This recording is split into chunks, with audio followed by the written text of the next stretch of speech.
Hey guys, welcome to the Ashoka Show where we talk about things Marvel, DC, and Star Wars. It's your boy CV Hayes. Please like, subscribe, and ring the notification bell so you know when we post. Today we're going to be doing a Ahsoka episode 5 breakdown. This is pretty much just of the episode. I'm going to go deeper into the world between world stuff and all that on Thursday, but I just wanted to give you guys like a pretty much like a glazed over breakdown of this episode. So let's get right into it. So going into Ahsoka episode 5, the map of Thrawn is destroyed. Hera arrives at the place where the fight happened and where the map was being shown in a crazy hologram to find no one there. Jason also joins Hera as they walk around the planet to get any signs of Ahsoka or Sabine. Hera eventually finds Huyang, who is sadly holding Sabine's helmet and lamenting that Ahsoka and Sabine didn't take his advice about staying together. In the world between worlds, Ahsoka and Anakin talk to each other. Ahsoka says how Anakin looks the same, and Anakin talks about how Ahsoka looks old. Anakin explains that she's here to finish her training, which was the lesson of whether to live or die. He takes out his lightsaber. Ahsoka says, "I will not fight you," and Anakin said, "I heard that before," paying homage to when Luke said that to Vader in Return of the Jedi. And at that point, Ahsoka and Anakin start to duel. At one point, Anakin breaks the ground Ahsoka is standing on, sending her falling down into a flashback of when they were in the Clone Wars. Ahsoka asks Anakin why they were sent into this mission, but he refuses to answer.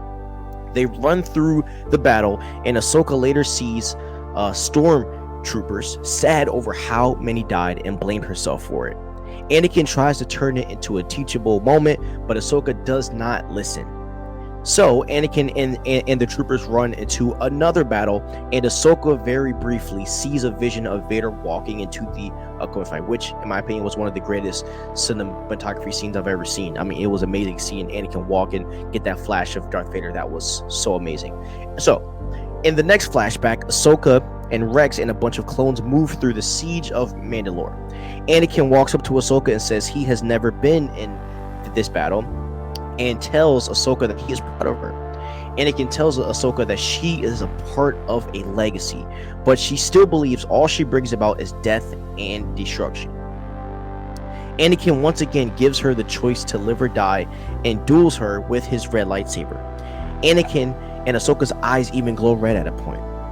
They move back to the world between worlds where Ahsoka beats Anakin in combat, where Ahsoka tells Anakin that she chooses to live, and Anakin disappears and Ahsoka is brought back to the water she was drowning in. Meanwhile, Huyang confirms the map is broken beyond repair and suggests that Ahsoka and Sabine are gone. Carson tells Hera General Organa can only give them cover with the New Republic command for so long, but Hera wants to find out what the heck is going on. Jason insists that something is weird with the water. It tells Hera that he can hear the lightsabers clashing with the sounds of the waves, and we actually hear the waves and the lightsabers becoming one in the sound. Hera believes Jason and sends the fleet back to the skies to investigate, leaving Jason and Chopper alone. Hera was also doubting herself about showing up, taking a risk with her team and no one being there.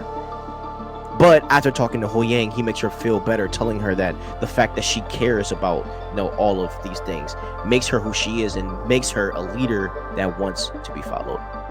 So then Chopper and Jason tell Hera and Huyang to fly very low to the water, and they do.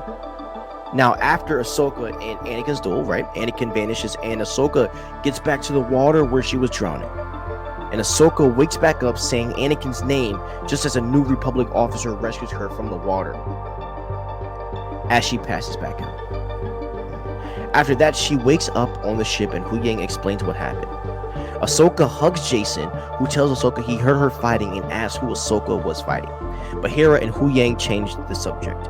Hera asks Ahsoka about Sabine and where the heck Sabine is, and Ahsoka grabs what is left of the map. Hearing memories of Sabine's interaction with Baylan and Shin after Ahsoka fell off of the cliff. Ahsoka tells Hera that it is darn near impossible to find Sabine, but Hera wants to try anyway.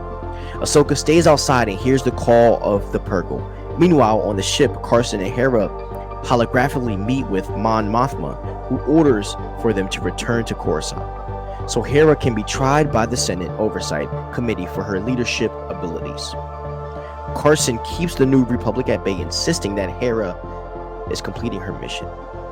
While that is happening, Ahsoka figures out the Purgles are the way to find Sabine and leads her ship and the Ghost through a flying group of them.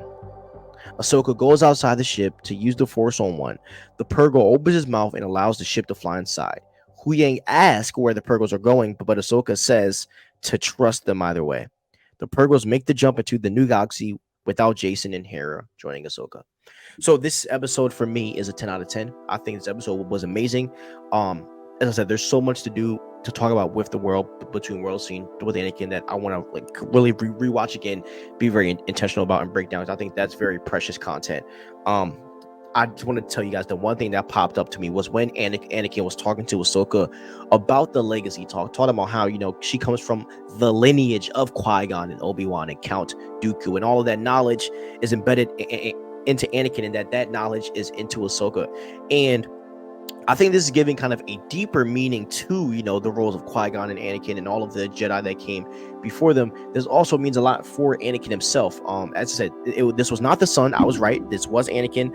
I do believe this confirms that he is the father, that he is, you know what, he is maintaining the balance of the Force. This is amazing. And I'm happy that we got to see Anakin in this episode, and the fact that we got those flashbacks were just, I mean, top quality Star Wars content. If this doesn't tell you to give Dave the keys, I don't know what will. So I'm happy. I love it. Tell me what you guys think about this episode. We'd love to hear you guys' opinions, but I rank this 10 out of 10. Back-to-back 10s out of 10s. This is not normal for me. I never give episodes a 10, but I do. I love it. So tell me, guys, what you think. Please like, subscribe, ring the notification bell so you know when I post. I love you guys. Have a wonderful day. Peace out.